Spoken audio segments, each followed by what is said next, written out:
Welcome to Burning Bright, a weekly podcast presenting poetry and prose from Passenger. The Cape Cod Canal opened July 29, 1914. It connects Cape Cod Bay and Buzzards Bay. It's part of the Atlantic Coast's intracoastal waterway and saves boaters about 135 miles by not having to go all the way around the Cape when they're trying to go up or down that part of the coast. As I said, it didn't actually happen until 1914, but it was first considered by Miles Standish back in 1623, and later by George Washington and others. Another historic event took place earlier this summer on Cape Cod, a reading by 4 Passenger writers, Sandy Longley, Fran Markover, Wilderness Sarchild, and Kathy Shorr. It took place at the Wellfleet Library, attended by a terrific and appreciative audience that filled the room. On this last podcast before a few weeks off, excerpts from that reading. 2 of the themes that came up throughout the reading were nature and proximity to dying. Wilderness Sarchild captured them both in her poem, Belonging to Sand. She said that one thing she's noticed about being an older writer is that death appears more often in her poems. She said, "I guess it's my way of coming into grace about something that isn't far off, now that I'm 76. So far I'm healthy, but I can tell in various ways that my body is slowly melting."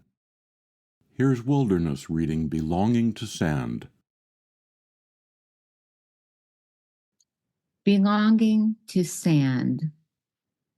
Time stops here, turns perch on my nose, whales breach on my tongue, seagrass sprouts between my toes, saltwater swims in my eyes.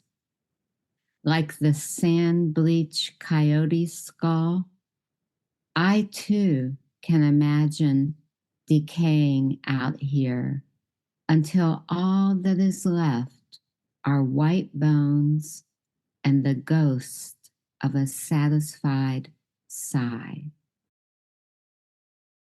Belonging to Sand, Wilderness Sarchild, from her book Old Women Talking. Passenger author Kathy Shorr also integrated nature and proximity to dying into her 6-part poem, Resurrection. She dedicated the poem to her friend Nisi. Here are 2 excerpts. Resurrection, Part 3. Jesus walked on the water. Nick Wallenda walked a tightrope over Niagara Falls. Paul Bowen walked the sand flats of Provincetown, each low tide, twice a day, nearly 30 years. He dug his clam rake in the salty murk, plucked 18th century pale clay pipes fishermen once clenched between stained teeth. He found smooth obsidian bones, the inner ears of pilot whales, once driven ashore and killed for their oil. My favorite, the sculpted bits of broken porcelain he glued together like the pieces of a curving jigsaw puzzle. This went on 11 years till he brought it back to life. The Chinese vase it once had been, only 3 pieces missing near the top. 6. Who doesn't want to live forever? Who doesn't want to live forever? To be a brand new date poem, opening our arms, bound by the pleasures of an arid wind. Kathy Shorr reading excerpts from her poem, Resurrection. Fran Markover read this poem at the Wellfleet Library about her mother, Crazy Glue, from her book, Grandfather's Mandolin. Crazy Glue. She holds her broken tooth like a pearl. I could glue it, poison myself. Mourners complimenting how I look in the casket. We talk. where papers are, how her body falters, bone by bone. The way her fingers stiffen in the rec room when she knits snowflakes or plays bingo. The caller, her grim reaper, who promises the jackpot. We watch Antiques Roadshow. Imagine cousins repairing to the kitchen, restored on Hebblewhite chairs. Later she naps, one hand on her lifeline, another on the lazy boy, television clicker, phone, family by her side. Everything's in place. Crazy Glue, Fran Markover. We began this episode by talking about the Cape Cod Canal. We'll end with a poem whose first line mentions the canal. Sandy Longley said, "Since I retired, I've had a number of opportunities to spend time in the solitude of the dunes here on the Cape, where I could at leisure witness nature up close and personal in its peace and wildness." From Sandy's book Mother Nest, When a Black Bear Came to Truro. When a black bear came to Truro. I like to think of him swimming the canal, unnoticed, against the current, against credulity, legs stronger than any freestyler, a dark shadow in salt water, and then lumbering his maleness, his aloneness, north on 6A to Ballston Beach. It was a black bear, all right, sure as you were born, said Tommy Dyer, a fisherman on the Little Eva.